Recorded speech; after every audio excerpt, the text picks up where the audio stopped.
The yesterday class we have discussed regarding the nature and importance of the maths and different statements which has given by different mathematicians.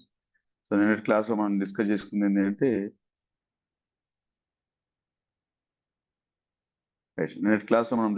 ఏంటంటే maths యొక్క ప్రాముఖ్యత ఏంది, దాని యొక్క స్వభావం ఏంది, గణితం యొక్క నిర్వచనాలు ఏంటి, గణితం అంటే ఏ మ్యాథమెటిషియన్ ఏ నిర్వచనం ఇచ్చిండు, సో అవి నేర్చుకున్నామండి. ఈరోజు గణితం యొక్క స్వభావం,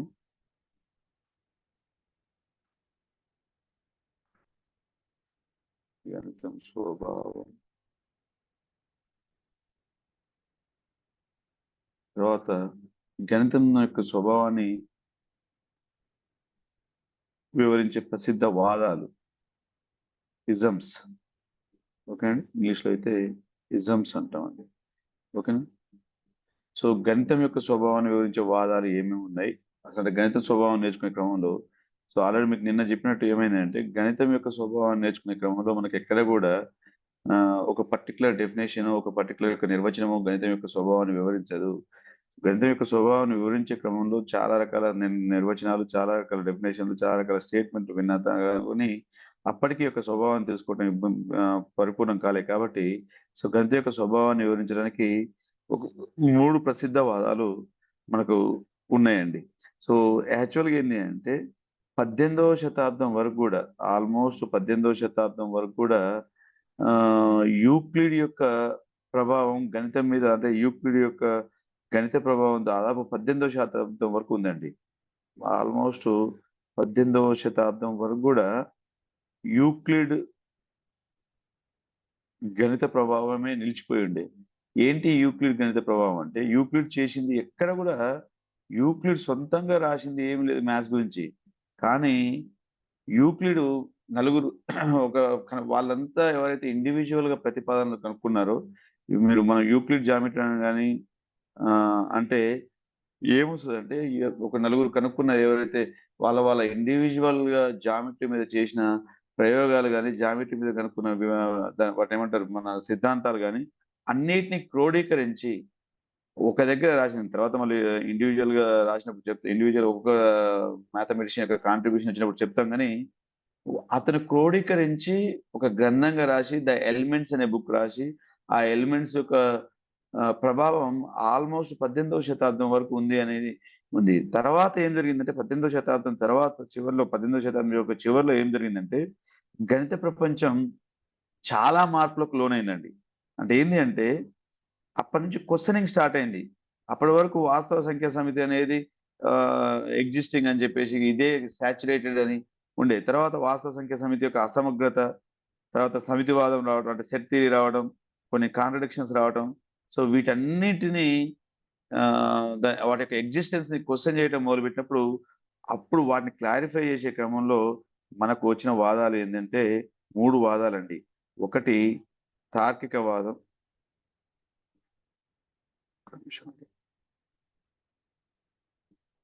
ఒకటి తార్కికవాదం, దీన్ని ఏమంటామండి స్కూల్ ఆఫ్ లాజిసిజం.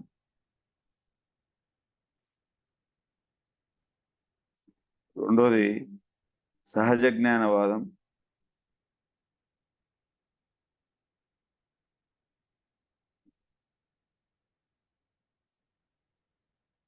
సహజ జ్ఞానవాదం.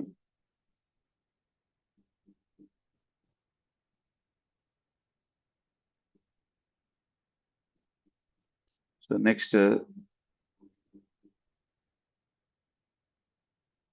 సహజ జ్ఞానవాదం ఏమంటామండి స్కూల్ ఆఫ్ ఇన్ఫినిజం.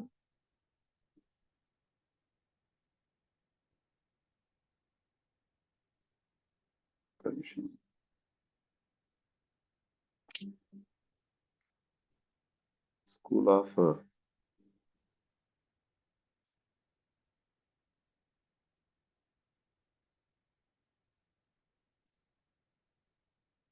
Third one సాంప్రదాయకవాదం.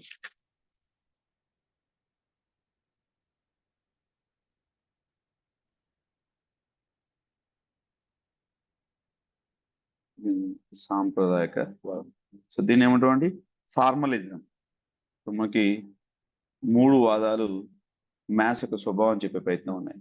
ఓకేనండి. సో ఒకటి తార్కికవాదం, లాజిసిజం. రెండోది సహజ జ్ఞానవాదం. ఓకేనా. సో మూడోది సాంప్రదాయకవాదం. సో ఈ 3 వాదాలు, సో ఇన్స్టినిజం, లాజిసిజం, ఓకేనా. So next సాంప్రదాయకవాదం. సో కాకపోతే ఇక్కడ ఇంపార్టెంట్ కాన్సెప్ట్ ఏంటి అంటే, మనకు ఒక్కొక్కటి నేర్చుకోవాల్సిన సందర్భంలో ఇక్కడ ఒకటి ఇంపార్టెంట్ కాన్సెప్ట్ ఏంటి అంటే, ఏ వాదాన్ని ఎవరు సపోర్ట్ చేసిర్రు, ఏ వాదం ఏమేమి చెప్తుంది, ఓకేనండి. అర్థమవుతుందండి. ఏ వాదం ఏమేమి చెప్తుంది, ఎవరు ఏది దేన్ని సపోర్ట్ చేసి అనేది చాలా క్లియర్ గా మనం కంపల్సరీ బిట్ అడిగే అవకాశం ఉందండి. సో కాబట్టి కంపల్సరీ నేర్చుకోవాల్సిన అవసరం ఉంటుంది. సో ఫస్ట్ ఒక్కొక్కటి చూద్దాం. తార్కిక వాదం ఏం చెప్తుంది?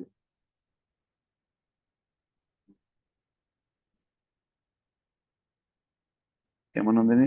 లాజిసిజం, school of logicism. Name itself is saying that logic. అంటే తార్కికవాదం ఏం చెప్తుంది అంటే, గణితం అంటే తర్కం, తర్కంతో సమానమైనది. తర్కం అంటే ఏంటంటే లాజిక్. మ్యాథ్స్ అంటేనే లాజిక్, గణితం అంటేనే లాజిక్. ఏవైతే మనకు కొన్ని క్రిటికల్ థీరమ్స్ ఉంటాయో, ఆ క్రిటికల్ థీరమ్స్ అన్నీ కూడా మనిషి యొక్క లాజిక్ నుంచే సాల్వ్ చేయబడ్డాయి. చాలా జాగ్రత్తగా వినండి.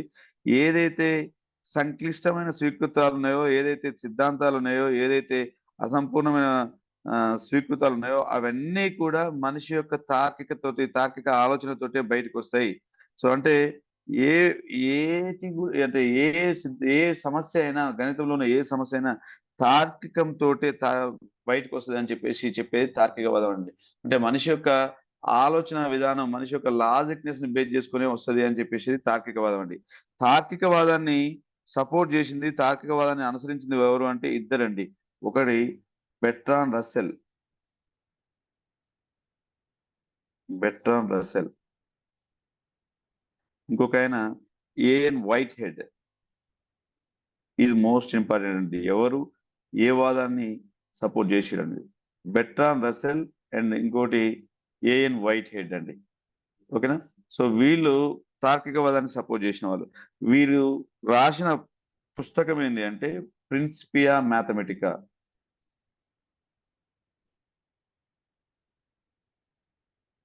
Principia mathematica.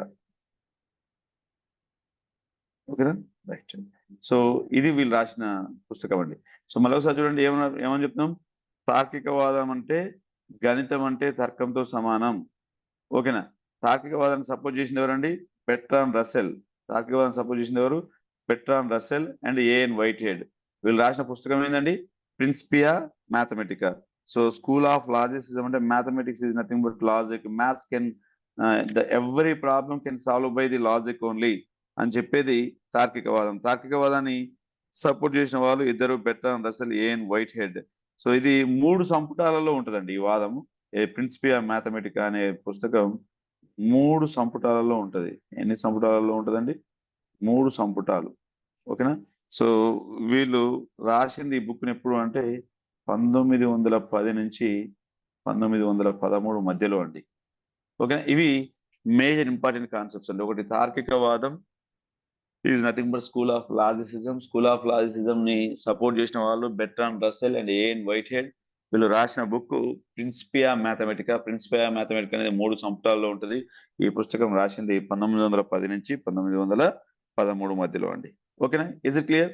Next second one, సహజ జ్ఞానవాదం. సెకండ్ వన్, సహజ జ్ఞానవాదం.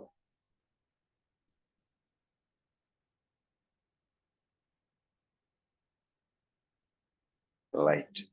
సో సహజ జ్ఞానవాదం అంటే ఏంటి చెప్పండి? School of ఇన్షనిజం.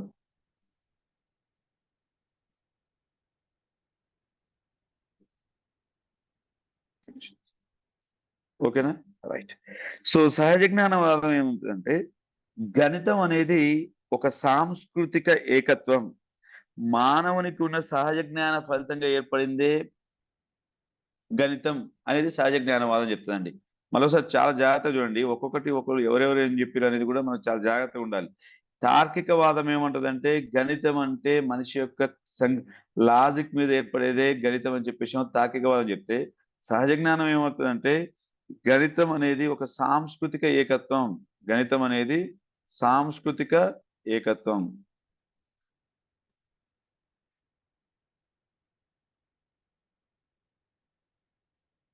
సాంస్కృతిక ఏకత్వం గణితం అనేది. ఇంకోటి ఏంటంటే గణితం అనేది మానవునికి ఉన్న సహజ జ్ఞాన ఫలితం. సహజ జ్ఞాన ఫలితం. ఈ రెండు ఇంపార్టెంట్ అండి. ఎందుకంటే కీ కాన్సెప్ట్స్ మోస్ట్ ఇంపార్టెంట్. ఈ క్రిందిలో గణితం అనేది సాంస్కృతిక ఏకత్వం ఏ వాదం ప్రకారం అంటాడు. గణితం అనేది సహజ జ్ఞాన ఫలితం ఏ వాదం ప్రకారం అంటాడు. సో కాబట్టి గణితం అనేది అందుకే ఇంకొకటి న్యాచురల్ నెంబర్స్ ఏర్పడ్డాయి. ఎప్పుడు కూడా మనకు నెంబర్ సిస్టంలో మీకు అవగాహన ఉందో లేదో తెలియదు కానీ నెంబర్ సిస్టమ్ ఏర్పడేటప్పుడు ఫస్ట్ సహజ సంఖ్యలను ఎందుకు అన్నారు అని అంటే మనిషి యొక్క అవసరానికి అనుగుణంగా ఫస్ట్ కౌంట్ చేయడానికి ఈ రోజులో మనం ఎన్ని బెంచ్లు ఉన్నాయి ఏమున్నాయి అంటే ఆటోమేటిక్గా మనం ఏం చెప్తున్నాం అంటే 4 బెంచ్లు ఉన్నాయి, 2 ఫ్యాన్లు ఉన్నాయి, 35 మెంబర్స్ ఉన్నారని చెప్పుకుంటున్నాం. కానీ ఆ పూర్వకాలంలో ఏ నెంబర్ సిస్టమ్ లేనప్పుడు వాళ్ళు గోడల మీద గీతలు పెట్టుకోవటము ఇట్లనే ఉంటుండే. ఆ తర్వాత ఏర్పడిన నెంబర్ సిస్టమ్ సహజంగా 1, 2, 3 ఏర్పడ్డాయి కాబట్టి మనం రాసుకుంటున్నాం 1, 2, 3 ఏర్పడ్డాయి కాబట్టి సహజ సంఖ్యలు అనుకుంటున్నాం. అవి సహజంగా ఏర్పడిన నెంబర్లు. అంటే ఎప్పుడైతే మానవుని యొక్క సహజ జ్ఞానంగా ఏర్పడిన సహజ సంఖ్యల నిర్మాణం పైన గణితం ఆధారపడుతుంది అని చెప్పేసి సహజ జ్ఞానవాదం చెప్తుందండి. అర్థమవుతుందండి? మనిషి యొక్క సహజ జ్ఞానం వల్ల మనిషికున్న న్యాచురల్ మైండ్ సెట్ వల్ల న్యాచురల్ నెంబర్స్ ఏర్పడ్డాయి అని చెప్పేది ఏంటి అంటే సహజ జ్ఞానవాదం అండి. ఓకేనా? సో నెక్స్ట్ గణితం అనేది ఒక నిర్మాణాత్మక ప్రక్రియ అని చెప్తుంది. కన్స్ట్రక్టివ్ ప్రాసెస్, నిర్మాణాత్మక ప్రక్రియ. అంటే కన్స్ట్రక్టివ్ ప్రాసెస్. ఓకేనా? సో ఇక్కడ 3 పాయింట్లు చెప్పడం జరిగిందండి. ఒకటి, గణితం అనేది ఒక సాంస్కృతిక ఏకత్వం. రెండోది, గణితం అంటే సహజ జ్ఞాన ఫలితంగా ఏర్పడింది అనేది. మూడోది ఏమని చెప్తున్నాం? కన్స్ట్రక్టివ్ ప్రాసెస్ అంటే నిర్మాణాత్మక ప్రక్రియ. నెక్స్ట్ సహజ జ్ఞానం ప్రకారం ఇంకొక విషయం ఏం చెప్తా అంటే గణితం తన విశ్వాన్ని తానే నిర్మించుకుంటుంది. తన విశ్వాన్ని తానే నిర్మించుకుంటుంది.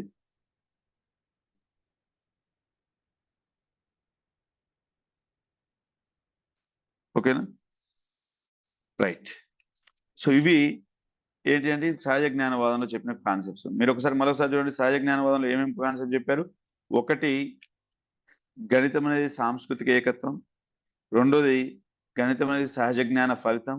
మూడోది, గణితం అనేది నిర్మాణాత్మక ప్రక్రియ. నాలుగోది, గణితం అనేది తన విశ్వాన్ని తానే నిర్మించుకుంటుంది అని చెప్పేసి చెప్తున్నారు. ఓకేనా? రైట్. ఇప్పుడు ఇందులో దీన్ని ఫాలో అయిన వారు ఎవరు? ఏది మ్యాథమెటిషియన్స్ సహజ జ్ఞానవాదాన్ని ఫాలో అయిన వాళ్ళు ఎవరు అంటే లియోపార్డ్ క్రోనేకర్. లియోపార్డ్ క్రోనేకర్. ఓకేనా? ఇంకొక హెన్రీ ప్రాయంకర్. హెన్రీ ప్రాయంకర్. ఇప్పుడు లియోపార్డ్ క్రోనేకర్, ఓకేనా, హెన్రీ ప్రాయంకర్. సో వీళ్ళు ఫాలో అయింది. ఓకేనా? సో వీళ్ళు ఏది దాని ఏమంటారు సహజ జ్ఞానవాదాన్ని సపోర్ట్ చేసిన వాళ్ళు లేదా ఫాలో అయిన వాళ్ళు. ఓకేనా? Leopold Kronecker, Henri Poincare. Is it clear? So మనకి మ్యాథమెటిషియన్స్ లో తార్కికవాదాన్ని ఫాలో అయింది ఎవరు? సహజ జ్ఞానవాదాన్ని ఫాలో అయింది ఎవరు? నెక్స్ట్ మన సాంప్రదాయవాదాన్ని ఫాలో అయింది ఎవరు అనేది కంపల్సరీ ఒక బిట్ అడిగే అవకాశం ఉంది అండి. సో తార్కికవాదాన్ని ఫాలో అయింది Bertrand Russell, A N Whitehead. Okay, వాళ్ళు రాసిన బుక్ ఏంది? Principia Mathematica. మనకు 2 వాదాలకే పుస్తకాలు ఉంటాయండి. 2 వాదాలకే పుస్తకాలు ఉంటాయి. ఒక వాదానికి పుస్తకం లేదు. పుస్తకం లేనిది ఏంటంటే సహజ జ్ఞానవాదం. ఓకేనా? సో సహజ జ్ఞానవాదాన్ని ఫాలో అయింది లియోపార్డ్ క్రోనేకర్, హెన్రీ ప్రాయంకర్. అదే తార్కికవాదాన్ని ఫాలో అయింది Bertrand Russell, A N Whitehead. ఓకేనా? సో మూడోది సాంప్రదాయకవాదం.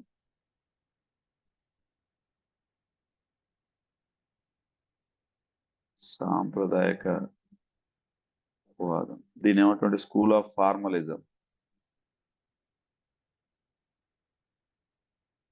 ఓకేనా? So school of formalism, right. So school of formalism అంటే ఏంటంటే, స్కూల్ ఆఫ్ ఫార్మలిజం ఏం చెప్తుందంటే, మ్యాథ్స్ అనేది కొన్ని సెట్ ఆఫ్ రూల్స్ ని ఎస్టాబ్లిష్ చేసుకున్నారు. ఆల్రెడీ ఎవరో మన పూర్వతరం వాళ్ళు ఎవరో కొన్ని ఎస్టాబ్లిష్ చేసుకున్న వాళ్ళు వాటిని బేస్ చేసుకొని గణితం ఉంటది, ఆల్రెడీ సెట్ అయిన రూల్స్ ఏదైతే ఉన్నాయో ఆ రూల్స్ ని బేస్ చేసుకునే ఉంటది అని చెప్పి చెప్తారండి సాంప్రదాయకవాదం. అంటే మ్యాథ్స్ లో చాలా బ్రాంచెస్ ఉంటాయి, గణితంలో చాలా బ్రాంచెస్ ఉంటాయి. ప్రతి శాఖకు కూడా, అంటే ప్రతి కాన్సెప్ట్ కి ప్రతి బ్రాంచ్ కి దానికి సంబంధించిన కొన్ని స్వీకృతాలు, కొన్ని మౌలిక భావనలు, కొన్ని నియమాలు, కొన్ని సిద్ధాంతాలు ఉంటాయి. కానీ ఇవన్నీ కూడా ఒక సాంప్రదాయక నిగమన పద్ధతి ఉంది అంటది. గణితానికి ఒక సాంప్రదాయక నిగమన పద్ధతి. నిగమన పద్ధతి అంటే ఏం చెప్పండి? మనకు మెథడ్స్ లో చెప్పుకుంటాం, టీచింగ్ మెథడ్స్ లో. నిగమన పద్ధతి ఏంటో చెప్పండి, ఎవరైనా చెప్పగలుగుతారా? నిగమన పద్ధతి అంటే డిడక్టివ్ మెథడ్స్. డిడక్టివ్ అంటే I'm not asking you in English medium, అంటే formula to general. Formula to general. Formula to అంటే మీనింగ్ ఏంటి అంటే, ఇప్పుడు ఫర్ ఎగ్జాంపుల్ నేను ఒక చిన్న ఎగ్జాంపుల్ చెప్తాను. Right, a + b² = a² + b² + 2ab అనే ఫార్ములా ఉంది. ఆ ఫార్ములాని డిరైవ్ చేయడం అనేది రెండు రకాలుగా ఉంటుంది. ఇప్పుడు ఏంటి అంటే 100 + 101² రావాలి అంటే 100², దాన్ని ఏమంటారు 100² అని చెప్పేసి 101² అని చెప్పేసి రాసుకొని, లేదా ఎంత ఎందుకండి, ఒకటే ఫెర్మాట్ ఎడ్యుకేషన్ లో మ్యాథ్స్ మంచిగా చెప్తారు, లేకపోతే కోచింగ్ బాగా ఇస్తారు. Statement direct ఇయ్యం. ఫస్ట్ ఒక 4 ఎగ్జాంపుల్ తీసుకొని నలుగురు ఎట్లా చెప్తారని నన్ను అడిగి, ఎట్లా చెప్తారని మిమ్మల్ని అడగండి, ఎట్లా చెప్తారని ఇంకొకరు 10 మందిని అడిగి లాస్ట్ రైట్ ఓకే చెప్తారు, మంచిగా చెప్తారట అనుకోవటమేమో అది ఇండక్షన్ మెథడ్, అది ఆగమన పద్ధతి. అంటే 4 ఎగ్జాంపుల్స్ తీసుకొని ఆ స్టేట్మెంట్ ఏమో ఇండక్షన్ మెథడ్, ఆగమన పద్ధతి. అట్లా కాకుండా డైరెక్ట్ స్టేట్మెంట్ ఫెర్మాట్ దాంట్లో మంచిగా చెప్తారు, ఎవరో ఒక స్టేట్మెంట్ చేసి క్లోజ్. ఆ స్టేట్మెంట్ ని మనం బ్లైండ్ గా ఫాలో కావటమే, అది నిగమన పద్ధతి. దీన్ని ఏమంటే ట్రెండ్ అన్నట్టు. ఇప్పుడు మన ఊర్లో ఫర్ ఎగ్జాంపుల్ ఏదైనా ఫంక్షన్ చేయాలి, ఇట్లా చేస్తారు, అది ట్రెండ్. ఇక అంతే, ఆల్రెడీ ఎవరో ఒకరు చేసి పెట్టి ఇట్లా చేయాలి అని చెప్పేసి ఒక రూల్ పెట్టిరు, ఆ రూల్ని మిగిలిన వాళ్ళందరం ఫాలో అవుతాం, అది నిగమన పద్ధతి అన్నట్టు. అంటే సాంప్రదాయకవాదం ఏ పద్ధతిని ఫాలో అవుతుంది అని అంటాడు. ఆగమన పద్ధత, నిగమన పద్ధత అంటాం. అంటే ఏంటి అంటే నిగమన పద్ధతి. ఎందుకంటే ఆల్రెడీ ఒక ట్రెండ్ని ఎస్టాబ్లిష్ చేసి, ఆ ఎస్టాబ్లిష్ చేసిన ట్రెండ్ని మనం ఫాలో అవుతున్నాం కాబట్టి, ఒక స్టేట్మెంట్ ఇచ్చి, ఒక రూల్ ఇచ్చి, ఆ రూల్ని మనం ఫాలో అయితే అది ఏం పద్ధతి అండి? Deductive method. సో కాబట్టి ఇప్పుడు దీన్ని బేస్ చేసుకుని చెప్పండి, సాంప్రదాయకవాదం ఇండక్టివ్ మెథడా డిడక్టివ్ మెథడా అండి? Deductive method. Deductive method. Already set చేసిన ట్రెండ్ ని మనం ఫాలో అవుతున్నాం కాబట్టి. అందుకే సాంప్రదాయక శాస్త్రవేత్త ఎప్పుడు కూడా తన మూల పదాలను కానీ, లేదా తన ప్రాతిపదికలను కానీ, తన ప్రాథమిక కల్పనలు మాత్రమే సమర్పిస్తాడు. అంటే ఎప్పుడైనా సాంప్రదాయకవాదం బేసిక్ రూల్స్ ఎప్పుడు కూడా మారవు, అంటే మూల పదాలు ఎప్పుడు కూడా మారవు.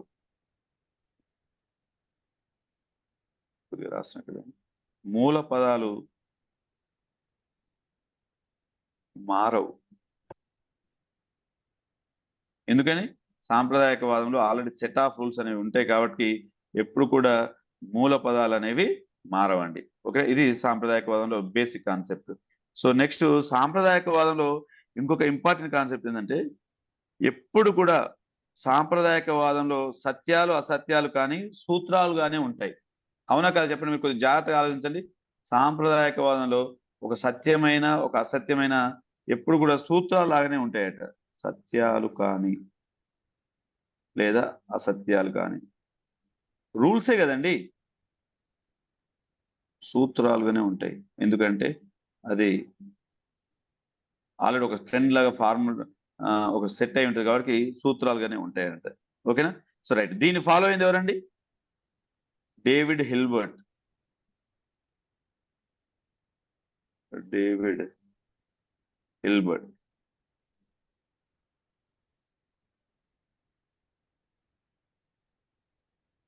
David Hilbert. ఒక్క నిమిషం అండి, కొద్దిగా లైన్లో ఉండండి, బ్యాటరీలో.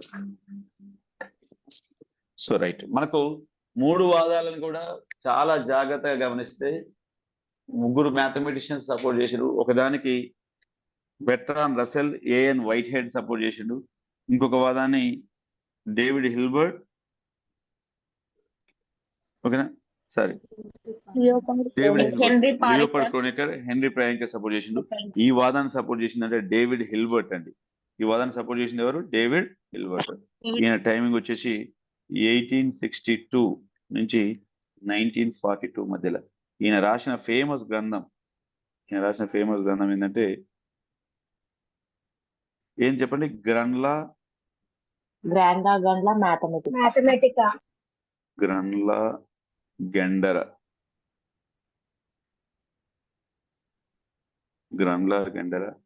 మ్యాథమెటికా.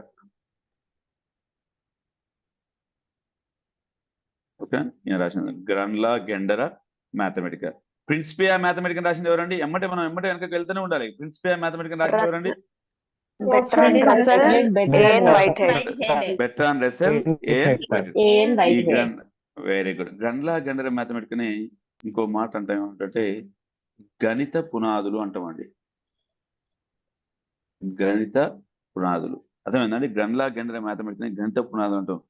ఈ గ్రంథంలో సాంప్రదాయక వాదం గురించి ప్రవేశపెట్టినండి. ఈ వాదాన్ని అనుసరించి విద్యార్థికి గణితం అనేది నిలకడైన సంపూర్ణమైన పూర్వ నిర్ధారిత నియమావళ ప్రకారం ఆడే ఒక ఆట. స్టేట్మెంట్స్ అంటే ఎంత బ్యూటిఫుల్ ఉంటాయంటే, మనం ఎప్పుడు కూడా స్టేట్మెంట్ దురదృష్టం ఏంటంటే ఒక ఏదో బట్టి మెథడ్ లాగానే మనం చేస్తాం, కానీ చాలా జాగ్రత్తగా గనక స్టేట్మెంట్ ఒకటొక లైన్ చూస్తే మీరు చూడండి ఏమంటాడు? నిలకడైన కామా సంపూర్ణమైన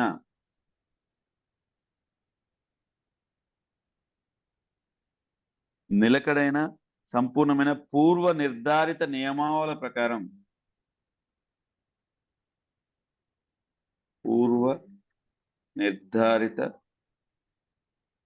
నియమాల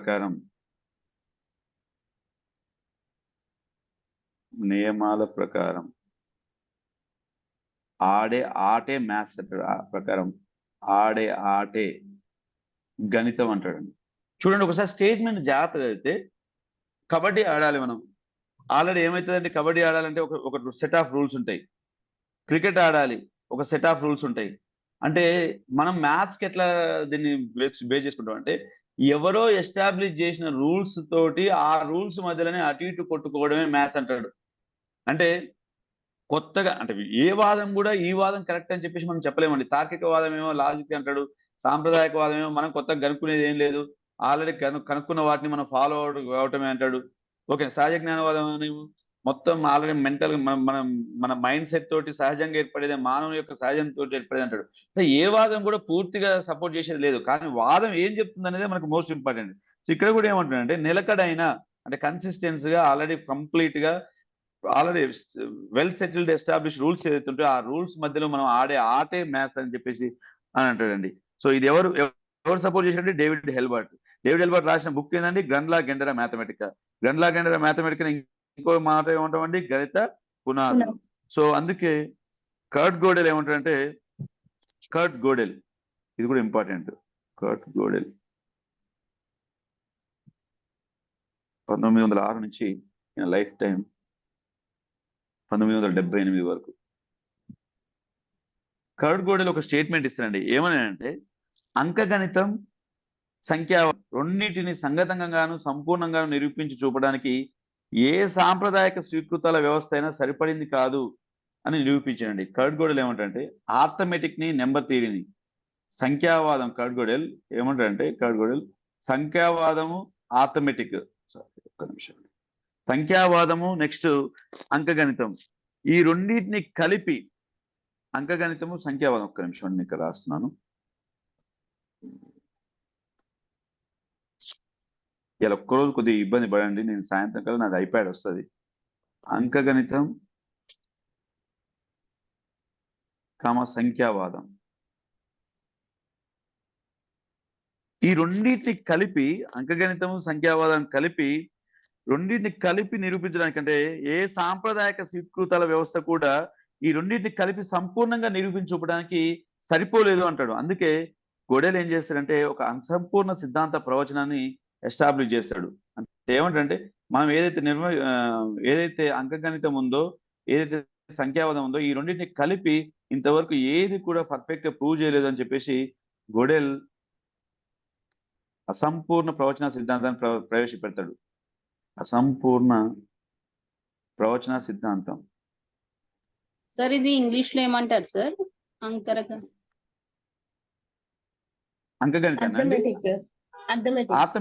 ఆర్థమెటిక్ నెంబర్ థియరీ. దీని గొడెల్ ఇన్కంప్లీట్ స్టేట్మెంట్ థియరీ అండి. గొడెల్ ఇంకా రాస్తాను ఒక నిమిషం. గొడెల్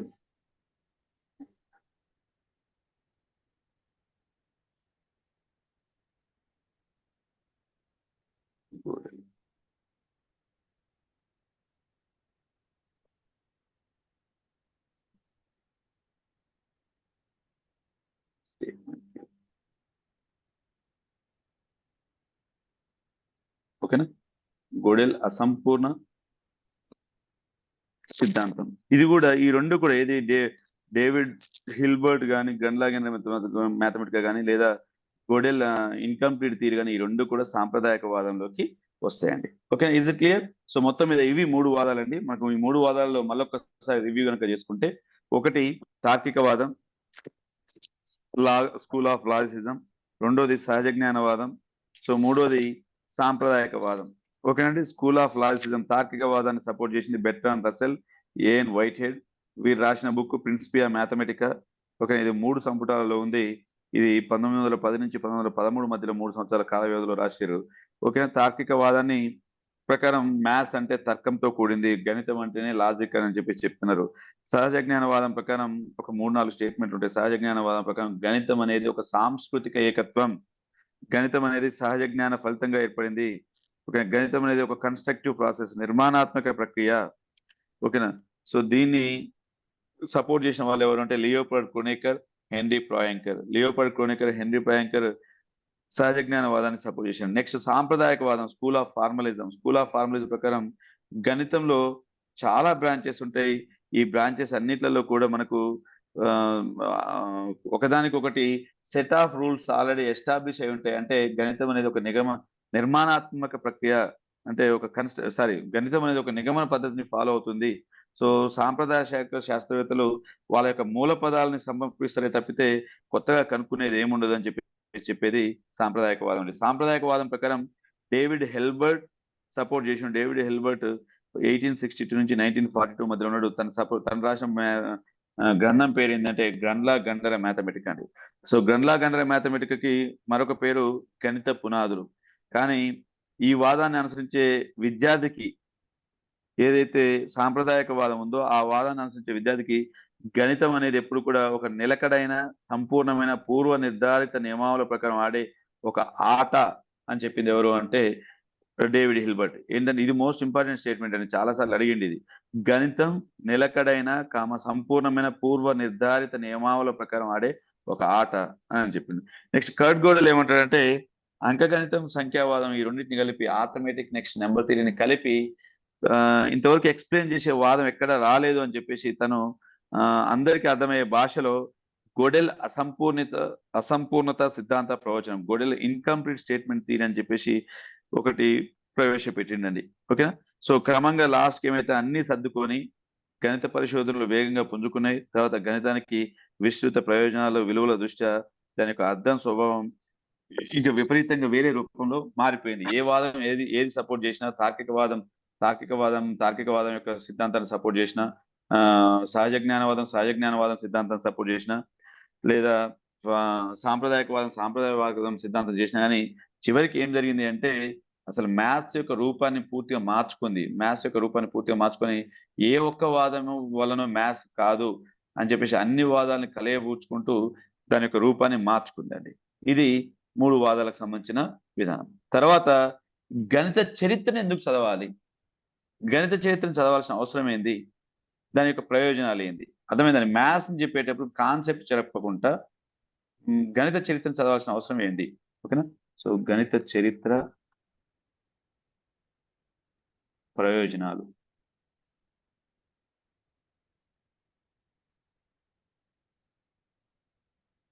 గణిత చరిత్ర ప్రయోజనం. రైట్, వినండి. సో గణితం మ్యాథ్స్ చెప్పేటప్పుడు నేను ఆల్రెడీ నిన్నటి క్లాస్లో కూడా చెప్పినాను, దాని యొక్క హిస్టరీని చెప్పాలి. మ్యాథ్స్ చెప్పేటప్పుడు దాని యొక్క హిస్టరీని చెప్పాలి. చెప్పటం వల్ల ఏమవుతుందంటే పిల్లవాడు ప్యాషనెట్గా ఫీల్ అవుతారని చెప్పాను. మనం ఏ కాన్సెప్ట్ మీద పని లేక టెక్స్ట్ బుక్స్లలో ఆ మ్యాథమెటిషియన్ ఫోటో వేసి దాన్ని చెప్పలేదండి. చాలా దురదృష్టకరం. మనం ఇంటిగ్రేషన్స్ అనగానే రాసుకోండి బాబు 50 ఫార్ములాలు 60 ఫార్ములాలు రాపిస్తాం, రైట్ ఈ ఫార్ములా బై హార్ట్ చేసుకుని రండి రేపు చెప్తాం. కానీ దాని మీనింగ్ కానీ దాని వెనక ఉన్న చరిత్ర ఏది ఆ మ్యాథమెటిషియన్ యొక్క కృషి చెప్పడం వల్ల పిల్లవాడు ఏం జరుగుతుందంటే కొంత పాజిటివ్కి వచ్చే అవకాశం ఉంటుంది.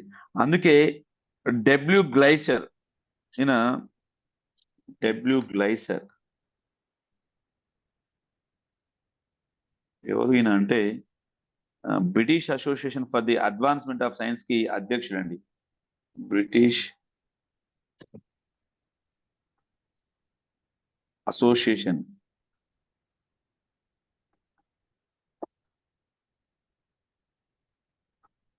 For the advancement of science.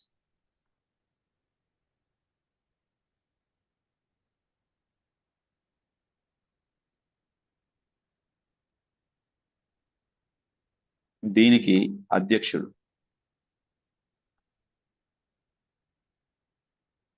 ఓకేనా?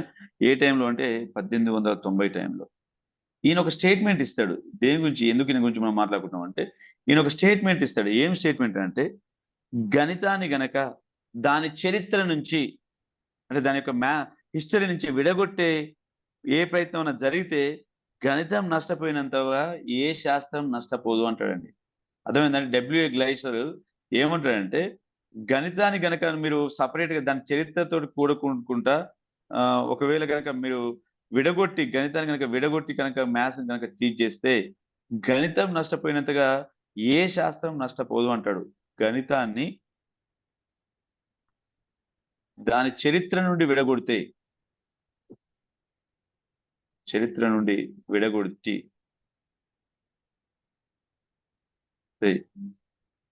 గణితం నష్టపోయినంతగా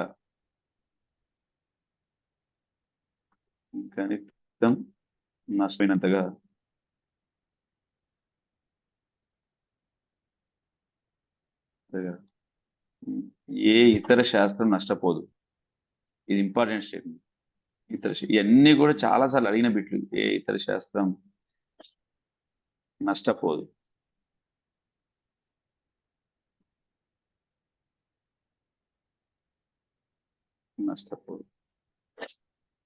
అర్థమైందండి? మ్యాథ్స్ ని గనక మీరు దాని చరిత్ర నుంచి టీచ్ చేయడం కానీ జరిగితే సో గణితం నష్టపోయినంతగా మరి ఏ చరిత్ర నష్టపోదు. ఓకేనండి. ఎవరండి స్టేట్మెంట్ ఇచ్చింది? గ్లైసర్ ఎవరండి? British Association for the advancement of science అనే దానికి ప్రెసిడెంట్.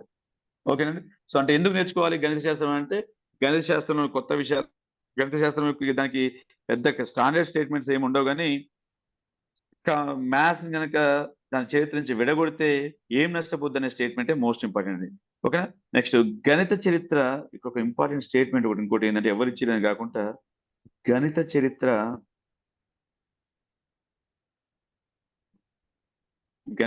శాస్త్రాన్ని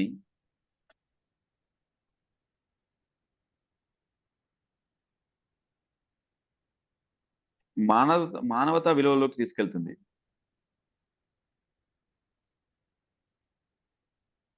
మానవతా విలువల్లోకి తీసుకెళ్తుంది. అసలు మ్యాథ్స్ ని తీసుకుపోయాను ఇట్లా ఈ స్టేట్మెంట్ ఎట్లా సపోర్ట్ చేస్తుంది అంటారు. ఎందుకు అంటే మ్యాథ్స్ యొక్క చరిత్ర అంటే మీనింగ్ ఏంటంటే, ఫర్ ఎగ్జాంపుల్ సింపుల్ ఎగ్జాంపుల్ చెప్తాను మీకు ఒకసారి. పైథాగరస్ ఉన్నాడు. పైథాగరస్ అంటే కొన్ని మంచి నేర్చుకునేటనుకుంటే కొన్ని చెడు నేర్చుకోవడానికి హిస్టరీ చెప్పడం వల్ల ఏం జరుగుతుందంటే మనకు ఇప్పుడు పైథాగరస్ ఉన్నాడు. పైథాగరస్ తను ఏది కనుక్కున్నా కానీ పైథాగరస్ ఏం చేసేదంటే ఆయనకి దగ్గర 200 మంది స్టూడెంట్స్ ఉండేటోళ్ళు. 200 మంది పైగా స్టూడెంట్స్ ఉండేటోళ్ళు. ఆయనకి ఏది కనుక్కున్నా ఆయన స్టూడెంట్స్ అందరినీ పైథాగరియన్స్ అంటారు. పైథాగరియన్స్. ఆయన ఏది కనుక్కున్నా ఆయన పేరు నుంచే వచ్చేటోడు. ఆయన పేరు నుంచే బయటకు వచ్చేది పైథాగరస్ స్థిరం యాక్చువల్గా పైథాగరస్ అంటే మనకు తెలియదు, కానీ పైథాగరస్ స్థిరం యాక్చువల్గా పైథాగరస్ కనుక్కోలేదు. పైథాగరస్ ఒక స్టూడెంట్ కనుక్కున్నాడు. కాబట్టి దాన్ని పైథాగరస్ స్థిరంగా మనం చదువుకుంటున్నాం. అయితే పైథాగరస్ ఎందుకు చెప్తున్నా అంటే చరిత్రని ఎందుకు చెప్పాలి అనే దానికి చెప్తున్నానండి. సో పైథాగరస్ థీరం కనుక్కున్న తర్వాత ఆయన యొక్క స్టూడెంట్ ఉంటాడు ఒక ఆయన, పేరు సారీ అండి, పేరు గుర్తురాట్లేదు. ఆయన స్టూడెంట్ ఏం చేస్తాడంటే వీళ్ళు కనుక్కొని పైథాగరస్ థీరం సక్సెస్ కనుక్కొని ఎంత పెద్ద తీరాన్ని కనుక్కున్నామని చెప్పేసి పెద్ద పండగ చేసుకుంటుంటారు. పెద్ద పండగ చేసుకుని ఒక పెద్ద ఎద్దుని బలిచ్చి పండగ చేసుకుని ఊరంతా పండగ చేస్తున్నప్పుడు ఆయన స్టూడెంట్ ఒక క్వశ్చన్ చేస్తాడు. ఏంది అంటే, సార్ నేను ఒకవేళ రైట్ యాంగిల్ ట్రయాంగిల్ తీసుకుంటే, నేను రైట్ యాంగిల్ తీసుకుంటే ఇది ఒక 1 యూనిట్, ఇది ఒక 1 యూనిట్ తీసుకున్నాను, ఇది రైట్ యాంగిల్ ట్రయాంగిల్, అప్పుడు హైపోటెనస్ ఏమైందండి? రూట్ 2. ఇప్పుడు మనకు రూట్ 2 అనే విషయం తెలుసు మనకు, కానీ అప్పట్లో ఇర్రేషనల్ కాన్సెప్ట్ ఇంకా ఎగ్జిస్ట్ కాలే. అప్పటికి ఇర్రేషనల్ కాన్సెప్ట్ ఎగ్జిస్ట్ కావనప్పుడు ఆయన క్వశ్చన్ ఏం చేస్తాడంటే, సార్ నేను అడ్జసెంట్ సైడ్ ని హైపోటెనస్ కనుక నేను 1 యూనిట్ అని తీసుకుంటే అప్పుడు హైపోటెనస్ ఏమవుతుంది అంటే, హైపోటెనస్ ఏమవుతుంది? రూట్ 2. రూట్ 2 అనే నెంబరే లేదు అప్పుడు, రూట్ 2 రూట్ 3 లేవు అప్పటికి, ఇర్రేషనల్ నెంబర్ లేదు. అప్పుడు ఎమ్మటే ఏమవుతుందంటే అసలు పైథాగరస్ థీరం యొక్క ఎగ్జిస్టెన్స్ కే క్వశ్చన్ మార్క్ అవుతుంది. అమ్మ తీరం ఇంతగానో కనుక్కుంటే మళ్ళీ ఇదేంది కొత్త సమస్య అని చెప్పేసి, వామ్మో ఇది బయటకు వస్తే నా ప్రతిభ అంతా పోతుందని చెప్పేసి అతన్ని తీసుకుపోయి నది సముద్రంలో వదిలేసి, పడవలో తీసుకుపోయి నది సముద్రంలో వదిలేసి హత్య చేస్తారు.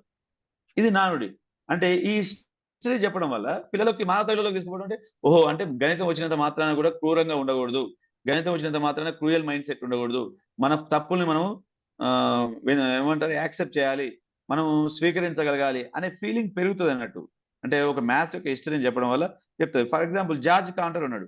జార్జ్ కాంటర్ సమితివాదం చెప్పడం వల్ల సెట్ థియరీ చెప్తుంటే వీడియోలో పిచ్చోడు అంత ఏదో చెప్తున్నా చెప్పేసి వాళ్ళు పిచ్చోని కింద తీసుకుపోయి జైల్లో వేస్తారండి జార్జ్ కాంటర్ని. లాస్ట్ కి ఆయన చనిపోయిన తర్వాత సెట్ థియరీ బయటకు వస్తుంది. అంటే ఇట్లా కొన్ని చెప్పడం వల్ల ఏం జరుగుతుంది అంటే మ్యాథ్స్ యొక్క విలువలు ఏంది, కొన్ని పాజిటివ్లు కానీ కొన్ని నెగిటివ్లు కానీ, కొంతమంది మ్యాథ్స్ కోసం ఎంత కష్టపడ్డారు, వాళ్ళు ఎంత అహర్నిశలు కష్టపడ్డారు, వాళ్ళు ఏం కాంట్రిబ్యూట్ చేశారు.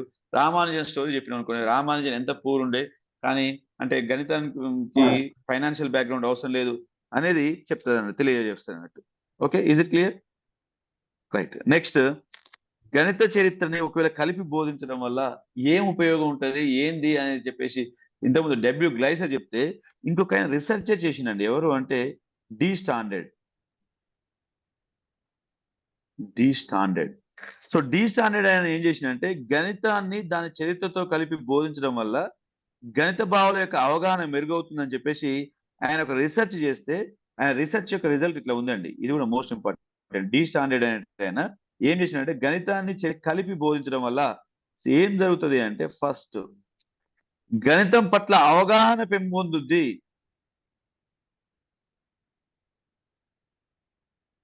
గణితం పట్ల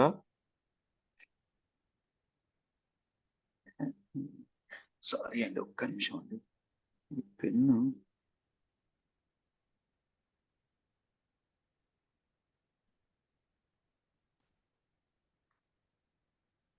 రైట్.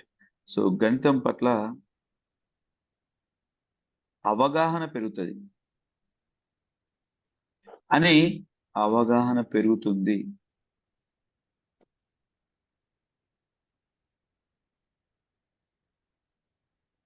అని 84% మంది ప్రూవ్ చేసిరండి. ఈయన రీసెర్చ్ చేస్తే గణితాన్ని దాని చరిత్రని కలిపి బోధించడం వల్ల ఏం జరుగుతుందంటే గణితం పట్ల అవగాహన పెరుగుతుందని 84% మంది చేర్చారు. చర్చిస్తున్న అధ్యయనంలో అంశంలో కుతూహలాన్ని పెంచుతుంది, క్యూరియాసిటీని పెంచుతుంది, కుతూహలాన్ని పెంచుతుంది అని 92% మంది పెంచారు. మీరు చూడండి, పిల్లవానికి కాన్సెప్ట్ పైథాగరస్ థీరం చెప్పేటప్పుడు కనుక నేను చెప్పిన స్టోరీ చెప్పండి, వాడు తీరం మర్చిపోడు, వానికి క్యూరియాసిటీ పెరుగుతుంది, ఇట్లా అట్లా అని. అదే నువ్వు పైథాగరస్ థీరాన్ని బాబు hypotenuse square equal adjacent square plus opposite side అని చెప్పేసినాం అనుకోండి, ఓకే రైట్, ఏమో అన్ని తీరంలో ఇదొక తీరం లే అనుకుంటాడు. అంటే వాని క్యూరియాసిటీని పెంచాలి అంటే దాని యొక్క సంబంధించిన హిస్టరీని పెంచాలి. ఓకేనా? సో నెక్స్ట్, ఆనందాన్ని పెంచుతుంది అని ప్రూవ్ చేసిన వాళ్ళు 84% అండి. ఈ పర్సంటేజ్ కూడా మోస్ట్ ఇంపార్టెంట్. గణితాన్ని దాని చరిత్రని కలిపి బోధించడం వల్ల ఏం జరుగుతుంది అని చెప్పేసి రీసెర్చ్ చేసిన వాళ్ళు డి స్టాండర్డ్ అండి.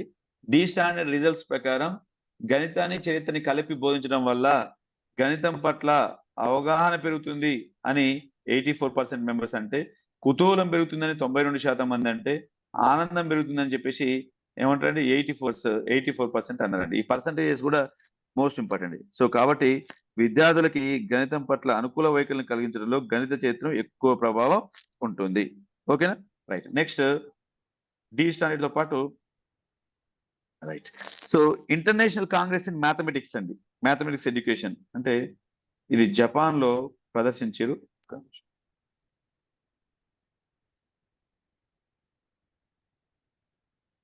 ఇంటర్నేషనల్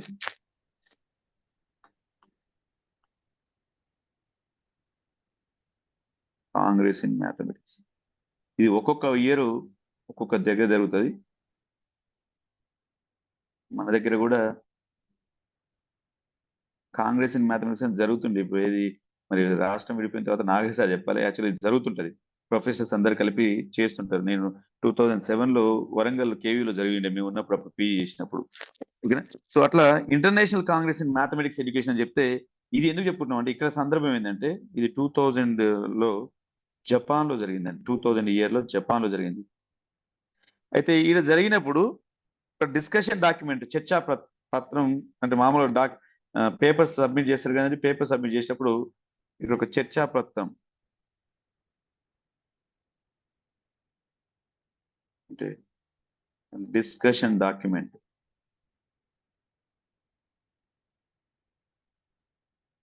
సబ్మిట్ చేయడం జరిగిందండి. ఏంటి డిస్కషన్ డాక్యుమెంట్ అంటే గణిత బోధన అభ్యసనలో గణిత శాస్త్ర యొక్క చరిత్ర యొక్క పాత్ర అనేక కోణాలని అధ్యయనం చేస్తూ దీంట్లో సబ్మిట్ చేసిరండి. ఎప్పుడంటే ఇంటర్నేషనల్ కాంగ్రెస్ ఇన్ మ్యాథమెటిక్స్ లో ఎప్పుడు జరిగింది? 2000 సంవత్సరంలో జపాన్ లో జరిగినప్పుడు ఒక డిస్కషన్ డాక్యుమెంట్ లో గణిత అభ్యాసనలో గణిత చరిత్ర, గణితం యొక్క టీచింగ్ లో, బోధనలో, అభ్యసనలో కంపల్సరీ అభ్యసనలో చరిత్రని ఇంక్లూడ్ చేయాలి అని చెప్పేసి చెప్పింది. ఎప్పుడంటే ఇంటర్నేషనల్ కాంగ్రెస్ ఇన్ మ్యాథమెటిక్స్ అనేది 2000 సంవత్సరంలో జపాన్ లో జరిగింది. ఆ జపాన్ లో జరిగిన చర్చాపత్రం డిస్కషన్ డాక్యుమెంట్ లో గణిత అభ్యసనలో, గణిత బోధనలో, గణిత మ్యాథ్స్ టీచింగ్ లో, మ్యాథ్స్ యొక్క లెర్నింగ్ లో గణిత శాస్త్ర యొక్క పాత్ర, గణిత శాస్త్ర చరిత్ర యొక్క పాత్రని డిస్కషన్ చేయడం జరిగిందండి. ఇది క్లియర్? సో గణితం మరియు దాని యొక్క చరిత్ర గురించి మూడు రకాల డిస్కషన్ జరిగినాయండి. ఒకటి ఫస్ట్ ఏంటి అంటే డబ్ల్యూ గ్లైసర్. ఎవరు డబ్ల్యూ గ్లైసర్ అంటే he is the president for British Association for the advancement of science. So దీంట్లో ఈయన చెప్పింది ఏంటి అంటే గణితాన్ని గనక దాని చరిత్ర నుంచి విడగొట్టి గనక టీచ్ చేస్తే గణితం నష్టపోయినంతగా మరి ఏ ఇతర శాస్త్రం నష్టపోదు. అర్థమవుతుందా అండి? డబ్ల్యూ గ్లైసర్ ఇచ్చిన స్టేట్మెంట్ ఏంటి అంటే, ఎవరు డబ్ల్యూ గ్లైసర్ అంటే ఈయన British Association for the advancement of science అనే దానికి ఈయన ప్రెసిడెంట్ అండి. ఈయన ఇచ్చిన స్టేట్మెంట్ ఏంటంటే గణితాన్ని గనక దాని చరిత్రను విడదీసి గనక టీచ్ చేస్తే, దాని యొక్క హిస్టరీని గనక సపరేట్ చేసి టీచ్ చేస్తే గణితం నష్టపోయినంతగా మరే ఇతర శాస్త్రం నష్టపోదు అని చెప్పింది ఎవరు అంటే డబ్ల్యూ గ్లైసర్. ఈయనతో పాటు డి స్టాండర్డ్ అనే ఆయన కూడా చరిత్రను కలిపి టీచ్ చేయడం వల్ల వచ్చే ఉపయోగాలు ఏంటి అని చెప్పేసి రీసెర్చ్ చేస్తే ఆయన మూడు రకాల స్టేట్మెంట్ చెప్పిండు. ఒకటి అవగాహన, ఒకటి ఏంటండి అవగాహన, అండర్స్టాండింగ్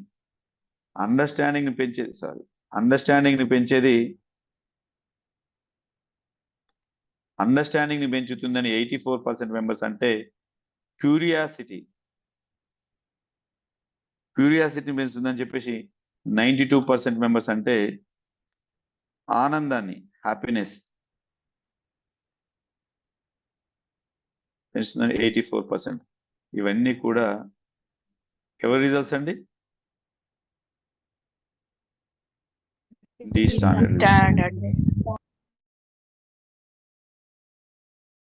స్టాండర్డ్ రిజల్ట్స్. ఓకేనా? రైట్. సో నెక్స్ట్ దీంతో పాటు ఇంకోటి జపాన్ లో జరిగిన international congress in mathematics education లో ఒక డిస్కషన్ డాక్యుమెంట్ జరిగింది. ఆ డిస్కషన్ డాక్యుమెంట్స్ లో కూడా 2000 సంవత్సరంలో గణితాన్ని దాని చరిత్రని ఎట్లా టీచ్ చేయాలి ఏంది అనే చర్చ కూడా జరిగిందండి. ఇది క్లియర్? రైట్. ఇది గణిత చరిత్ర యొక్క ఉపయోగాలు. రైట్. అయితే గణిత చరిత్ర జ్ఞానం వల్ల ఉపాధ్యాయునికి ఎటువంటి ఉపయోగం పడుతుంది? ఇప్పటిదాకా మనం డిస్కస్ చేసుకుంది అంటే విద్యార్థికి ఏం ఉపయోగపడుతుందని తెలుసుకున్నాం. ఇప్పుడు అసలు ఉపాధ్యాయునికి ఉండే ప్రయోజనాలు ఏంటి? ఉపాధ్యాయునికి ఉండే ప్రయోజనాలు దేనివల్ల? గణిత చరిత్రానికి యొక్క అవగాహన అంటే గణిత చరిత్ర తెలుసుకోవడం వల్ల అంటే గణిత చరిత్రకు సంబంధించిన మ్యాథ్స్ హిస్టరీకి సంబంధించిన నాలెడ్జ్ ఉండటం వల్ల ఉపాధ్యాయునికి ఎటువంటి ఉపయోగాలు ఉంటాయి? ఎటువంటి ఉపయోగాలు ఉంటాయి చెప్పండి మీరే ఒక్కొక్కరు. నూతన అంశాలను ఎప్పుడు కూడా న్యూ కాన్సెప్ట్స్ ని ఇంట్రడ్యూస్ చేసేటప్పుడు లేదా న్యూ కాన్సెప్ట్స్ ని పిల్లలకు పరిచయం చేసేటప్పుడు వాటికి చెందిన చారిత్రక అంశాలను చెప్పడం వల్ల గణితం పట్ల అభిరుచి కలుగుతుంది. Just I have mention that. Pythagoras theorem చెప్తున్నాం అంటే పైథాగరస్ చెప్పండి. డిఫరెన్షియేషన్ చెప్తున్నాం అంటే లైబ్నిజ్ స్టోరీ చెప్పండి. సెట్ థియరీ చెప్తున్నాం అంటే జార్జ్ కాంటర్ స్టోరీ చెప్పండి. అట్లా ఆమ్, మన రియల్ నెంబర్ సిస్టమ్ చెప్తున్నట్టు యూలర్ స్టోరీ చెప్పండి. గణితం యొక్క చరిత్రను చెప్పడం వల్ల పిల్లవానికి ఏమవుతుంది అంటే ఒక అభిరుచి ఏర్పడుతుంది. ఎప్పుడైనా మ్యాథ్స్ లో మీరు అబ్జర్వ్ చేయండి, ఎప్పుడు కూడా గణితం యొక్క చరిత్రను చెప్పడం వల్ల పిల్లవానికి తెలియని క్యూరియాసిటీ ఏర్పడుతుంది. మీరు చూడండి, నిజంగా పిల్లవానిలో మీరు అబ్జర్వ్ చేసి చూడండి, తెలియని క్యూరియాసిటీ, చాలా క్యూరియాసిటీ ఉంటుందండి మీ అవగాహన వల్ల మీరు అబ్జర్వ్ చేస్తే. సో కాబట్టి ఎప్పుడైనా గణితంలో అనేక గణిత అవగాహన తేలిక అవుతుంది, మనకి శ్రద్ధ పెంచుకుంటాడు పిల్లవాడు. గణితం అనేది ఒక విడి విషయం కాదు. గణితం అనేది చాలా శాఖలు ఉంటాయి గణితంలో. కాబట్టి ఆ శాఖలతో అన్నిటిని ముడిపడి ఉన్నదని చెప్పేసి విద్యార్థులకు చెప్పడం పట్ల శ్రద్ధ పెంచవచ్చు. వానికి వివిధ గణితాంశాలని కనిపెట్టిన క్రమంలో బోధించాల్సిన అవసరం గుర్తించి వస్తుంది. ఇప్పుడు మ్యాథ్స్ హిస్టరీ చెప్పడం వల్ల ఏంటంటే, హిస్టరీ తెలిస్తే ఏ సీక్వెన్స్ అంటే ఫస్ట్ మనకు మ్యాథ్స్ హిస్టరీ తెలిసిన ఓహో ఫస్ట్ న్యాచురల్ నెంబర్ చెప్పాలి, న్యాచురల్ నెంబర్స్ తర్వాత హోల్ నెంబర్ చెప్పాలి, హోల్ నెంబర్స్ తర్వాత ఇంటీజర్స్ చెప్పాలి, ఇంటీజర్స్ తర్వాత రేషనల్ చెప్పాలి, రేషనల్ తర్వాత ఇరేషనల్ చెప్పాలి. అట్లా ఒక సీక్వెన్స్ తెలుస్తుంది. ఎప్పుడు తెలుస్తుంది? అది కనుక్కున్న చరిత్ర, ఏ క్రమంలో కనుక్కున్న చరిత్ర తెలిస్తే. అంటే మ్యాథ్స్ యొక్క చరిత్ర తెలిస్తే వాటిని బోధించే క్రమం మనకు తెలుస్తుంది. వాటిని బోధించే క్రమం తెలుస్తుంది. నెక్స్ట్ సందర్భాన్ని బట్టి వాటి యొక్క హిస్టరీ కనుక ప్రస్తావన చేస్తే వానికి ఆసక్తికరమైన పాఠ్యాంశాల పట్ల మరింత అవగాహనకు దారితీస్తుంది, మెరుగైన బోధనకు తోడ్పడుతుంది. అర్థమవుతుందండి? వానికి సిచ్యువేషన్ బట్టి వాని యొక్క హిస్టరీని కనుక ప్రస్తావిస్తే వానికి ఏమవుతుంది? మెరుగైన బోధనకు సపోర్ట్ చేస్తుంది. ఇట్లా అట్లనే ఇంతకుముందు చెప్పుకున్నట్టు గణితం యొక్క చరిత్ర తేవడం వల్ల ఉపాధ్యాయునికి మానవతా దృక్పథ విలువలు కూడా పెరుగుతాయండి. సో ఇది మేజర్గా ఉపాధ్యాయునికి తెలవడం వల్ల ఉండే ఉపయోగం. సో దీని పట్ల అంటే గణిత గాథలు, సంఘటనలు కొన్ని ఏమైతాయంటే ఆ హిస్టరీ చెప్పడం వల్ల మానవ సంబంధాలు వాటి యొక్క ఆలోచన కారణం కావచ్చు. ఉదాహరణకు ఫర్ ఎగ్జాంపుల్ మొట్టమొదటి మహిళా గణిత శాస్త్రవేత్త ఉందండి. ఎవరండి మొట్టమొదటి మహిళా గణిత శాస్త్రవేత్త? ಹೈಪಾಟಿಮಾ ಹೈಪಾಟಿಮಾ. मैं खाड़ूस छोड़ अंदा ಹೀಗೆ मैं खाड़ूस హైపాటిమా. హైపాటిమాని ఈమె అసలు ఆ రోజుల్లో ఒక మహిళ బయటకు వచ్చి మ్యాథ్స్ గురించి చదవటం ఏందని చెప్పేసి ఈమెని హత్య చేస్తారండి. క్రూరంగా హత్య చేస్తారు. హైపాటిమాని మూర్ఖంగా హత్య చేస్తారు. చెప్పాలి పిల్లలకి హైపాటిమాని ఎందుకు హత్య చేసిరు మూర్ఖంగా. జార్జ్ కాంటర్ ఎందుకు పిచ్చోడైండు. రామానుజన్ ఒక మామూలు గుమస్తాగా పనిచేసుకుంటూ పిన్న వయసులోనే అంత పెద్ద గొప్ప గణిత శాస్త్రజ్ఞుడు ఎట్లా తయారైండు, అసలు అతను మరణించడానికి కారణాలు ఏంది? ఇలాంటి ప్రశ్నలన్నిటికి గనక మనం ఆన్సర్లు చేసుకుంటూ గనక పిల్లలకు చెప్తే పిల్లలని ప్రభావితం చేయటం ఉంటుంది. ఓహో అంటే మహిళలను కూడా చదవడానికి కోఆపరేట్ చేయాలి. మహిళలకు కూడా ఆ రోజుల్లో హైపాటిమా బయటికి వచ్చి గణితం పట్ల మక్కువ పెంచుకుంటే ఈ ఆడవాళ్ళు వచ్చి మ్యాథ్స్ చేయడం అని చెప్పేసి మూర్ఖంగా హత్య చేస్తారండి హైపాటిమని. అట్లనే జార్జ్ కాంటర్ అయితే పిచ్చోడై జైల్లో వేస్తాడు. వీడెక్కడ పిచ్చోడు, సెట్ థియరీ అంటాడు, సమితి అంటాడు, వాదం అంటాడు, ప్రతి దాన్ని కూడా సెట్స్ రూపంలో రాయంటాడు. కానీ ఈ రోజు ఒక బ్రాంచ్ ని ఇంకో బ్రాంచ్ కోఆర్డినేట్ చేస్తున్నాము అంటే సమితివాదమేనండి.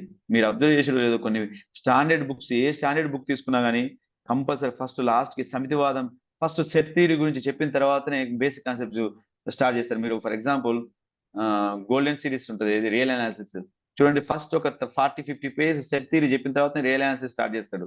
అబ్స్ట్రాక్ట్ ఆల్జిబ్రా కానీ ఇంకోటి ఏదైనా ఏ బుక్ స్టాండర్డ్ బుక్ చూసినా లాస్ట్ ఫస్ట్ సెట్ థియరీని చెప్పే పరిస్థితి ఉంది. అటువంటి సెట్ థియరీని అందించిన జార్జ్ కాంటర్ పిచ్చోడయ్యాడండి. రామానుజన్ ఎందుకు చిన్న వయసులోనే మరణించిండు అంటే పూర్తిగా మ్యాథ్స్ మీద పట్టుబట్టుకోవడం వల్ల. ఇటువంటి కొన్ని ప్రశ్నలు చెప్పడం వల్ల సో మనకేమైతే గణితం మీద మక్కువ ఏర్పడుతుంది. అయితే ఈ చరిత్రకు సంబంధించి కొంతమంది స్టేట్మెంట్స్ ఇచ్చిన వాటిలో ఫేమస్ స్టేట్మెంట్ ఏంటంటే లైబ్నిజ్ అండి. లైబ్నిజ్ మ్యాథ్స్ హిస్టరీ గురించి ఇచ్చిందంటే గణితాన్ని ఆలోచనల సమస్యల చరిత్రగా ప్రదర్శించాలి. గణితాన్ని ఎట్లా చేయాలంటే ఆలోచనల ప్లస్ థింకింగ్ అండ్ ప్రాబ్లమ్ సమస్యల ఒక్క నిమిషం అండి. గణితాన్ని ఆలోచనల సమస్యల చరిత్ర. So thinking and problem. Thinking కూడా కాదు, దాట్స్ థాట్ ప్రాసెస్ అండి. Okay, problem.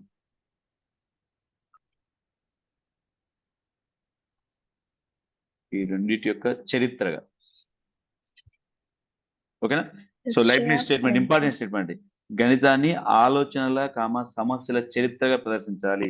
సో ఈ స్టేట్మెంట్ మోస్ట్ ఇంపార్టెంట్ అండి. సార్ నేను ఆడేది షార్ట్ కట్ లో రాసిన కానీ గణితాన్ని ఆలోచనల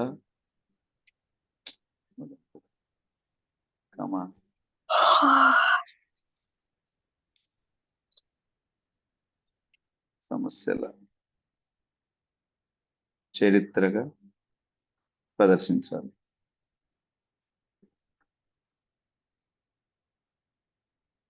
అని చెప్పింది ఎవరు అంటే లైబ్నిజ్ అండి. Is it clear? రైట్. ఇది Leibniz statement, most important statement అండి. ఓకేనా? సో కాబట్టి ఇదొకటి. ఇంకా కొన్ని ఇందులో మనకు మాక్సిమం అన్ని కవర్ అయినండి. గణిత చరిత్రని దాని యథార్థ స్థితిని, ఇంకోటి హెన్రీ ప్యాంక్ స్టేట్మెంట్ చెప్పినండి. గణిత చరిత్రని దాని యథార్థ స్థితిని అధ్యయనం చేయడమే గణిత శాస్త్ర భవితం. అది చెప్పినాం ఆల్రెడీ, హెన్రీ ప్యాంక్ స్టేట్మెంట్ చెప్పినాం. సో ఇవి అండి.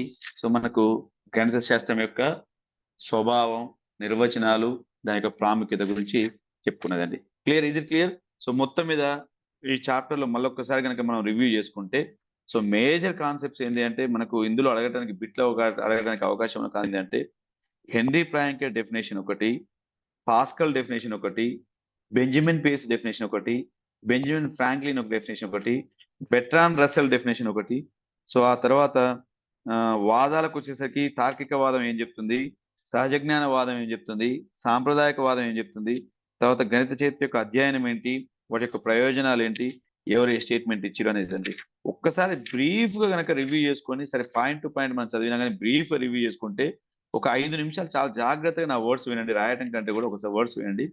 సో మనకు ఎప్పుడైతే నిర్వచనాలు చెప్పాలనుకునే ప్రయత్నం చేసినామో, గణితం యొక్క అర్థం చెప్పాలని ప్రయత్నం చేసినామో, ఆ అర్థం చెప్పాలని ప్రయత్నం చేసిన క్రమంలో సో మనం డిస్కస్ చేసుకుంది ఏంటి అంటే గన్ అంటే లెక్కించడం, సంస్కృత పదం. సో దీంట్లో నుంచి గణితం అనేది, మ్యాథమెటిక్స్ అనేది ఎక్కడి నుంచి వచ్చిందంటే గ్రీక్ భాషలోని మ్యాంథేనియన్ అంటే నేర్చుకోవడం, టెక్ని అంటే కళ లేదా సూక్ష్మ పద్ధతి అంటామండి. టెక్ని అంటే కళ లేదా సూక్ష్మ పద్ధతి. మ్యాంథేనియన్ ప్లస్ టెక్నే, ఈ రెండింటిని కలబరుచుకొని వచ్చిందే మ్యాథమెటిక్స్ అండి. ఓకేనా? మ్యాంథేనియన్ అంటే నేర్చుకోవడం, టెక్ని అంటే కళ లేదా సూక్ష్మ పద్ధతి. ఈ రెండింటిని కలిపి గ్రీక్ భాష ఉన్న పదాలు, ఈ రెండింటి నుంచే మ్యాథమెటిక్స్ అనేది పుట్టింది అని చెప్పేసి చెప్పుకున్నాం. సో దీంట్లో గణితం యొక్క అర్థాన్ని తెలుసుకునే క్రమంలో సో మనకి ఇచ్చింది ఏంటంటే పాస్కల్ ఇచ్చింది ఆత్మ యొక్క ఉత్తమోత్తమైన అభ్యాసం. ఆత్మ అంటే పాస్కల్. ఆవశ్యకత పర్యావసనాలు అంటే బెంజమిన్ పేస్. సైన్స్ కంటే గొప్పది అంటే బెంజమిన్ ఫ్రాంక్లిన్. సంగతాలు మరియు స్వీకృతాలు అంటే బెర్ట్రాండ్ రస్సెల్. గణిత చరిత్ర ప్లస్ యథార్థ స్థితి అంటే హెన్రీ ప్రాంకెట్. ఇది గుర్తుంచుకోండి. ఓకే, మళ్ళీ ఒకసారి చూడండి. ఆత్మ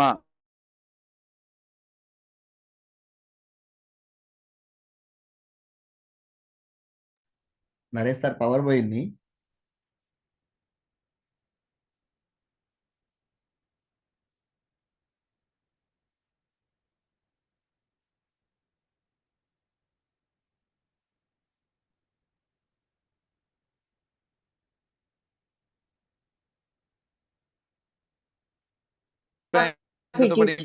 తార్కికవాదం, సహజజ్ఞానవాదం, సాంప్రదాయకవాదం. తార్కికవాదాన్ని సపోర్ట్ చేసింది ఎవరండి? Bertrand Russell, A N Whitehead. వీళ్ళు రాసింది ప్రిన్సిపియా మ్యాథమెటికా. ప్రిన్సిపియా మ్యాథమెటికా ఎన్ని గ్రంథాలు, ఎన్ని సంపుటాలు ఉంటుందండి? 3 సంపుటాలు. తార్కికవాదం ప్రకారం గణితం అంటే ఒక తర్కంతో కూడుకుంది. నెక్స్ట్ సహజజ్ఞానవాదం. సహజజ్ఞానవాదాన్ని సపోర్ట్ చేసింది ఎవరు? Bertrand Russell, sorry Leopold Kronecker, Henri Poincare. Okay, సహజజ్ఞానవాదంలో 3 ఇంపార్టెంట్ కాన్సెప్ట్స్. ఒకటి గణితం అంటే సాంస్కృతిక ఏకత్వం, గణితం అనేది సహజ జ్ఞాన ఫలితం, గణితం అనేది ఒక నిర్మాణాత్మక ప్రక్రియ, కన్స్ట్రక్టివ్ ప్రాసెస్ అని చెప్తాం. ఓకేనా? సో నెక్స్ట్ మూడోది school of formalism. School of formalism లో అంటే ఆల్రెడీ సెట్ ఆఫ్ రూల్స్ ఉండి ఒక నిగమన పద్ధతిని ఫాలో అయ్యేది స్కూల్ ఆఫ్ ఫార్మలిజం. దీన్ని సపోర్ట్ చేసింది డేవిడ్ హిల్బర్ట్. డేవిడ్ హిల్బర్ట్ రాసింది గ్రన్లా గండర్ మ్యాథమెటిక్స్. మ్యాథమెటికా గన్లా గెండర మ్యాథమెటికా అని గణిత పునాదులు అని అంటాం. సో గణిత పునాదుల ప్రకారం ఈ గన్లా గెండర మ్యాథమెటికా ప్రకారం గణితం అంటే ఒక నిలకడైన సంపూర్ణమైన పూర్వ నిర్ధారిత నియమావళి ప్రకారం ఆడే ఆట అంటాడు. నిలకడైన సంపూర్ణమైన ఒక పూర్వ నిర్ధారిత, ఏదో బట్టి పట్టకండి, కన్సిస్టెన్సీ ఉండి ఎగ్జిస్టెన్సీ ఉండి ఆల్రెడీ వెల్ ఎస్టాబ్లిష్ చేసిన రూల్స్ ప్రకారం ఆడే ఆటే గణితం అంటాడు. సో కానీ కర్ట్ గోడెల్ ఏమంటారంటే లేదు లేదు, మీరు ఆల్రెడీ అన్ని సెట్ ఆఫ్ రూల్స్ ఉన్నాయనుకుంటున్నారు, ఆల్రెడీ ఎస్టాబ్లిష్ అయినాయి అనుకుంటారు, ఈ అన్ని ఎస్టాబ్లిష్ కాలే, మీరు ఒకవేళ అట్లా ఎస్టాబ్లిష్ అయినాయి ఆల్రెడీ సెట్ ఆఫ్ రూల్స్ అన్ని సరిపోను సఫిషియెంట్ గా ఉన్నాయి అనుకుంటే ఆర్థమెటిక్ నెంబర్ థియరీని అంకగణితాన్ని సంఖ్యావాదాన్ని కలిపి ప్రతిపాదించే సంపూర్ణ సిద్ధాంతం ఇంతవరకు ఎస్టాబ్లిష్ అయ్యి లేదు అని చెప్పేసి కర్ట్ గోడెల్ అసంపూర్ణ సిద్ధాంత ప్రవచనాన్ని ప్రవేశపెడతాడు. దానివల్ల ఏమవుతుందంటే గణిత పునాదులే కదులుతున్నాయని అనిపిస్తుంది. ఎందుకంటే ఆయన చేసిన కర్ట్ గోడెల్ ఇచ్చిన స్టేట్మెంట్ ప్రకారం అసలు మ్యాథ్స్ యొక్క ఎగ్జిస్టెన్స్ కి మళ్ళీ క్వశ్చన్ మార్క్ పెడుతుంటే క్రమంగా అన్ని సర్దుకొని మళ్ళీ గణిత పరిశోధనలు వేగం పుంజుకొని గణితానికి కావాల్సిన వివిధ ప్రయోజనాలు వాటి దృష్ట్యా మళ్ళీ మ్యాథ్స్ పుంజుకుంది అండి. కర్ట్ గోడెల్ స్టేట్మెంట్ ఇచ్చిన తర్వాత, ఎందుకంటే అప్పటి వరకు సాంప్రదాయకవాదం ఏదైతే ఉందో ఆ సాంప్రదాయకవాదం ప్రకారం అన్నిటికి కావాల్సిన రూల్స్ ఎస్టాబ్లిష్ అయినాయి అని అనుకున్న క్రమంలో ఒక్కొక్క క్వశ్చన్ రైజ్ అయింది. అసలు ఏం కర్ట్ గోడెల్ ఏమంటే దీనికి ఇదేంది అని క్వశ్చన్ చేసేసరికి అసలు ఎగ్జిస్టెన్స్ కి క్వశ్చన్ మార్క్ ఏర్పడితే మళ్ళీ వాటన్నిటిని ఫుల్ఫిల్ చేసే క్రమంలో రీసెర్చ్ మళ్ళీ పుంజుకుంది, వేగంగా పుంజుకుంది. ఓకేనా? రైట్. లాస్ట్ కాన్సెప్ట్ ఏంటంటే చరిత్ర, దాని అధ్యయనం, ప్రయోజనాలు ఏంటి అని. గణిత చరిత్ర యొక్క అధ్యయనం వల్ల దాని గురించి ఏం ప్రయోజనాలు కలుగుతాయని చెప్పేసి ముగ్గురు స్టేట్మెంట్ ఇచ్చారు. మూడు 3 కాన్సెప్ట్స్ ఇంపార్టెంట్ అండి. ఒకటి W Glaisher. Who is the W Glaisher? He is the president for the British Association for the advancement science అండి. British Association for the advancement science కి ఈయన ప్రెసిడెంట్. ఈయన ఏమన్నాడంటే గణితాన్ని గనక దాని చరిత్ర నుంచి విడగొట్టి టీచ్ చేస్తే, గణితాన్ని మ్యాథ్స్ ని దాని హిస్టరీని సపరేట్ చేసి మ్యాథ్స్ ని సపరేట్ గా టీచ్ చేస్తే గణితం నష్టపోయిన ఏ ఇతర no subject will be effect as like as maths. ఓకేనా? రైట్. మ్యాథ్స్ గణితం గనక నష్టపోయినంతగా ఏ ఇతర శాస్త్రం కూడా నష్టపోదని చెప్పింది. తర్వాత డి స్టాండర్డ్ రీసెర్చ్ చేస్తాడు. గణితాన్ని దాని చరిత్రని కలిపి టీచ్ చేయడం వల్ల, so by including maths and with history, if you are going to teach maths with history, then what will happen in the sense, he has given the 3 statements. So understanding will be increased. అవగాహన పెంపొందుద్ది అని 84% మంది చెప్తే, కుతూహలం curiosity పెరుగుతుందని 92% మంది పెంచితే, ఆనందం ఆ పేరు మీద ఉన్న 2 కూడా 84% అండి. అవగాహన పెరుగుతుంది, ఆనందం పెరుగుతుంది అనేది 84%. ఆ పేరు మీద లేనివి 92%. ఏంటి ఆ పేరు మీద లేనిది అంటే క్యూరియాసిటీ. ఓకేనా? రైట్. ఇది నెక్స్ట్. అదే క్రమంలో జపాన్ లో 2000 సంవత్సరంలో international congress in mathematics education జరిగింది. దాంట్లో ఒక డిస్కషన్ డాక్యుమెంట్ లో కూడా గణితం దాని చరిత్రని కలిపి టీచ్ చేసేటప్పుడు ఏ కోణాలు ఉంటాయి, ఎటువంటి చెప్పొచ్చు అని చెప్పేసి కూడా ఒక డిస్కషన్ డాక్యుమెంట్ జరిగిందండి. సో ఇది గణిత చరిత్ర మరియు దాని యొక్క ప్రయోజనాలు. నెక్స్ట్ రేపటి క్లాస్ లో గణిత శాస్త్రజ్ఞుల కృషి ఏంది, ఏ శాస్త్రజ్ఞుడు ఏ కృషి చేసిండు, ఇండియన్ మ్యాథమెటిషియన్స్ ఏం చేశారు, యూరోప్ మ్యాథమెటిషియన్స్ ఏం చేశారు, గ్రీక్ మ్యాథమెటిషియన్స్ ఏం చేశారు, ఒక్కొక్కరి యొక్క కాంట్రిబ్యూషన్స్ ఏంటి అనేది రేపు ఈవినింగ్ క్లాస్ లో, మాక్సిమం ఈవినింగ్ క్లాస్ లో చెప్పుకుందామండి. అందులో మనకి ఇంపార్టెంట్ కాన్సెప్ట్స్ అంటే పైథాగరస్ ఏం చెప్పిండు, పైథాగరస్ తర్వాత యూక్లిడ్ ఏం చెప్పిండు, యూక్లిడ్ తర్వాత రెనే డెకార్డే ఏం చెప్పిండు. ఓకేనా? నెక్స్ట్ జార్జ్ కాంటర్ ఏం చెప్పిండు. వీళ్ళంతా గ్రీక్ వాళ్ళండి. సో తర్వాత మన భారతీయ శాస్త్రజ్ఞులకు వచ్చేసరికి ఆర్యభట్ట. ఓకేనండి. తర్వాత భాస్కరాచార్య 1, తర్వాత భాస్కరాచార్య 2, నెక్స్ట్ శ్రీనివాస రామానుజన్. ఓకే, వీళ్ళ గురించి డిస్కషన్ చేసుకుని మొత్తం మీద మనం ఒక 6 నుంచి 7 గురించి ఎక్కువ చెప్పుకుంటాం. మిగిలిన అన్ని కూడా పెద్దగా ఉండదు, కానీ మనకు ఎక్కువ ఇంపార్టెంట్ కాన్సెప్ట్స్ ఏంటి అంటే Pythagoras, Euclid, okay, George Cantor, Rene Descartes, next Srinivasa Ramanujan, Aryabhata, Bhaskaracharya 1, Bhaskaracharya 2. వీళ్ళ గురించి చెప్పుకుంటే మనకు ఫస్ట్ చాప్టర్ క్లోజ్ అవుతుందండి. So this is right.